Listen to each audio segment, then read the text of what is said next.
হাঁড়ি চড়িয়ে দিয়েছি বন্ধুরা। চালটা ধুয়ে দিয়ে দেবো, বন্ধ করো। আলুটাও দিয়ে দিয়েছি।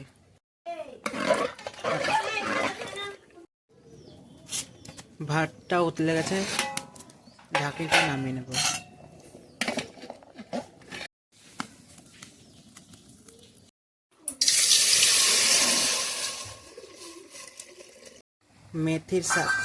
মেথির শাকটা সিদ্ধ হতে দিয়েছি। শাকটা দিয়ে দিয়েছি, লবণ হলুদ দিয়ে দিয়েছি জলে। দুটো কাঁচা লঙ্কা দিয়ে দিলাম।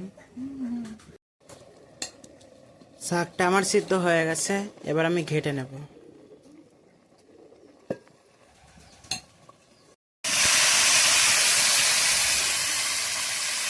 শাক কিন্তু ঢেলে নিয়েছি, শাক কিন্তু হয়ে গেছে, এবার আমি নামিয়ে নেব। তেল দিয়ে দিলাম,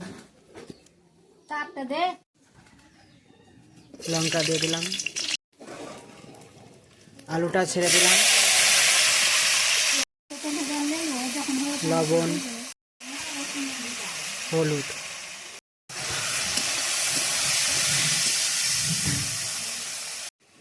আলু ভাজা হয়ে গেছে, নামিয়ে নেব। আলুটা ছেনে রেখেছি, আলু পেঁয়াজ দিয়ে লঙ্কা দিয়ে নুন ঠুন সব দিয়ে দিয়েছি। এবার তেলে ভেজে নেব এটা। এই যে ছেড়ে দিয়েছি, ভাজবো এবার। এটা কিন্তু আমার ভাজা হয়ে গেছে, এবার আমি উঠিয়ে নেব।